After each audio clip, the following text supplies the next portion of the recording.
Until the pandemic hit, most of what I was focusing on were things like voter, disinformation, Facebook's policies, hate speech online, that type of stuff. But when the election-related effects of the pandemic became apparent, I sort of took off my hat as a cyber expert and moved and put back on my hat that I used to wear when I was the research director of the Presidential Commission on Election Administration in 2013.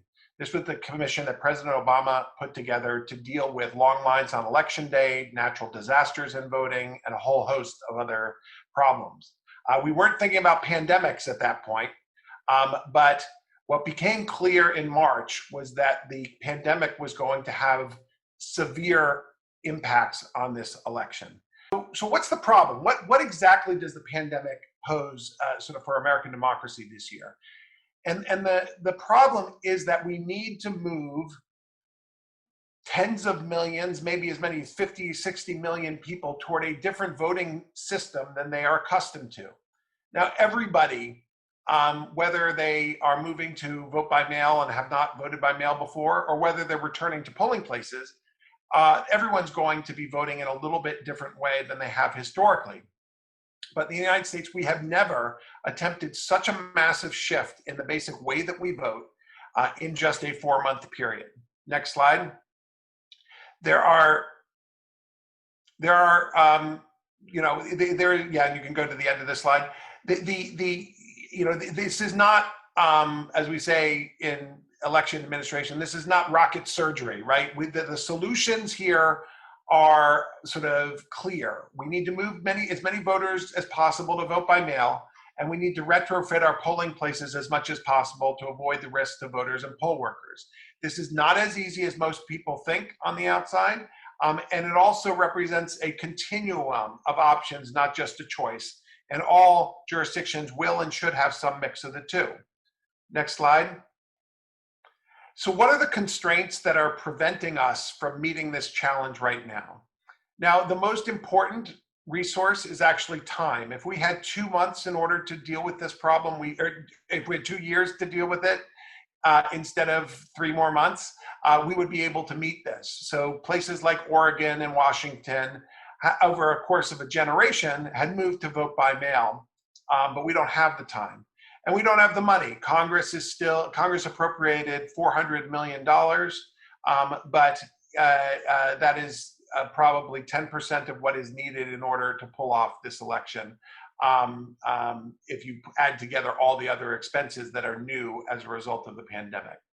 And so we need to buy people, places, and things. We need more poll workers to staff the polling places. This is a crisis, particularly in communities of color, where we have, where there's going to be significant polling place consolidation.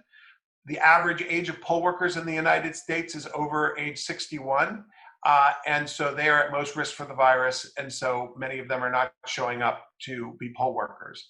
Similarly, we have a shortage of places. We don't have enough suitable facilities in which people can vote with social distancing. And we need the PPE, we need things, we need certain types of equipment that are in short supply, both equipment with respect to mail balloting and with respect to in-person voting. Just quickly, there are sort of structural impediments in the American system which make this kind of shift very difficult. The incredible decentralization that we have of our election administration system, where over 10,000 local jurisdictions are the ones who are making the critical decisions. There are problems in the procurement process, the same kind of problems that we've seen with ventilators and with masks in the COVID realm affect the election realm as well. We need to change our law and regulations. And the partisanship that is, omnipresent in the United States, where there's extensive polarization between the parties on things like vote by mail, at least at the national level, it does not help.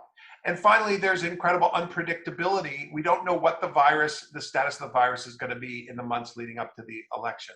Next slide. And I'll just go quickly just to show the way that Americans have voted, how that's been changing. As you can see, we've been slowly but surely moving toward non-election day precinct voting so that people are voting early or they're voting by mail. Next slide. But that is geographically varied, so that the West Coast has been moving toward all vote by mail. We in California will be mailing out to every voter a ballot. That's true for Oregon, Washington, Utah, Colorado as well. And most recently, Nevada and New Jersey have joined the all vote by mail ranks where they will receive vote by mail. But most, you can see from the gray states here, which are the states that are really the battleground states, most of those states have no excuse absentee voting. And that's really, despite all the controversy from President Trump's Twitter feed about vote by mail, he has said that the way that Florida does it is the right way, which is absentee voting. And that's really in the critical states for this election, that's the kind of voting that's going to happen. Next slide.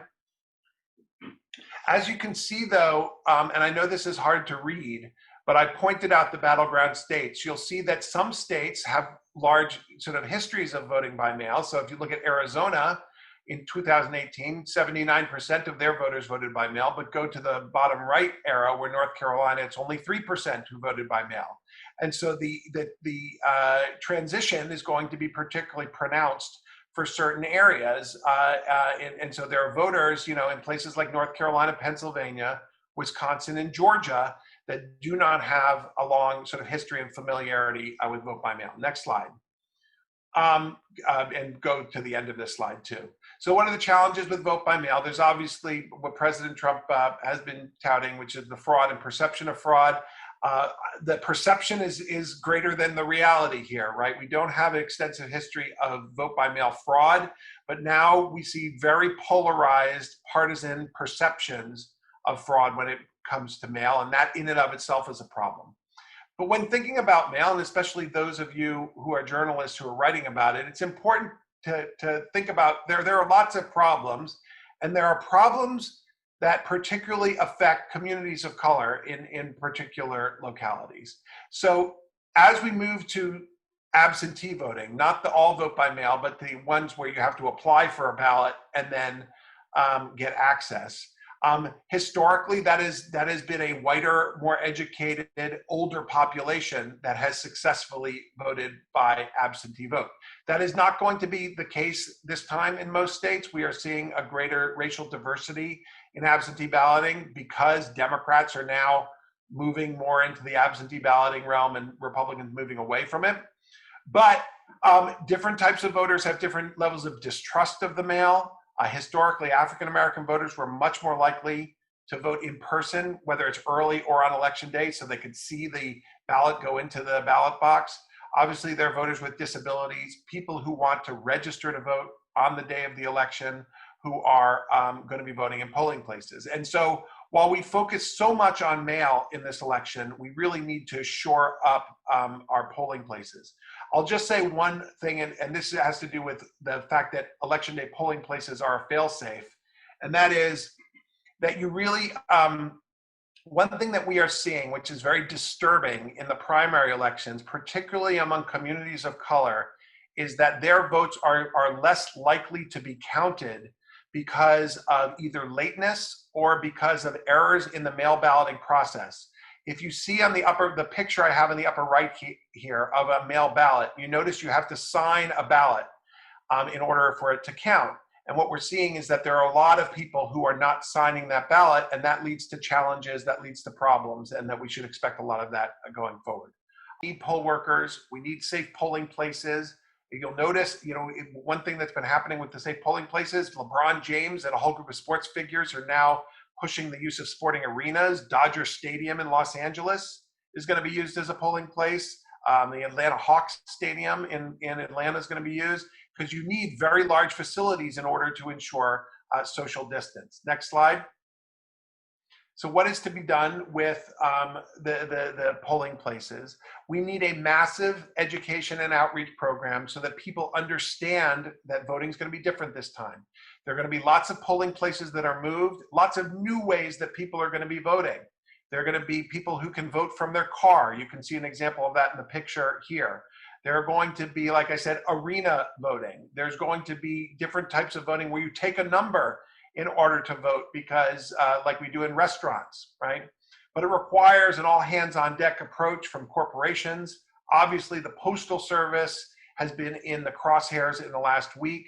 And so we need to shore up the Postal Service to make sure that that can be done in a reliable way. Like I said, it's going to be an incredible challenge in this election season. But if we show the national commitment and we also give the resources to the local officials that they need, I think we'll be able to pull it off. I think we're trying to direct people to vote in person if they can, not only because of the stresses with the Postal Service, but also because we want to make sure that we have results as soon as possible. And so one of the chief barriers to setting up these polling places is that we do not have the same people who have historically voted, who have administered election day polling places. They're not available this year because they tend to be old. And older people are less likely to want to volunteer as poll workers. And so we need a massive outreach campaign. For those of you who are interested, you can go to powerthepolls.org. I'll put that in the chat, powerthepolls.org. And that's a national outreach effort to get people to volunteer as poll workers. And it looks like if you pay poll workers around $300 for a day's worth of work, and it's a grueling day, sometimes 15 hours of work, but $300 seems to get enough poll workers. And so we really need to give them hazard pay and to make sure that they're able to serve.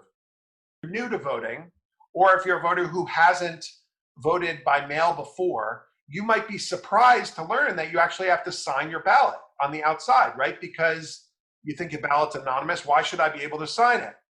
So a lot of those voters who are less likely to have voted by mail are either leaving it blank, right, or their signature doesn't match the signature that's on file with the Department of Motor Vehicles.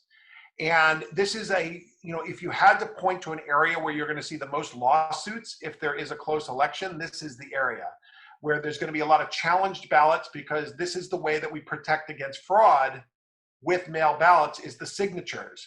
And I could get into it, but there's a complicated process. If your ballot is challenged because of a lack of signature or a mismatched signature, the jurisdiction generally looks to you, reaches out and says, can you come in? Can you prove that this was you? And we could have tens of thousands of people in that situation. But that's the area where we do see the reason it happens. I think it disproportionately affects Latinos and African Americans is that historically the absentee ballot population was much whiter.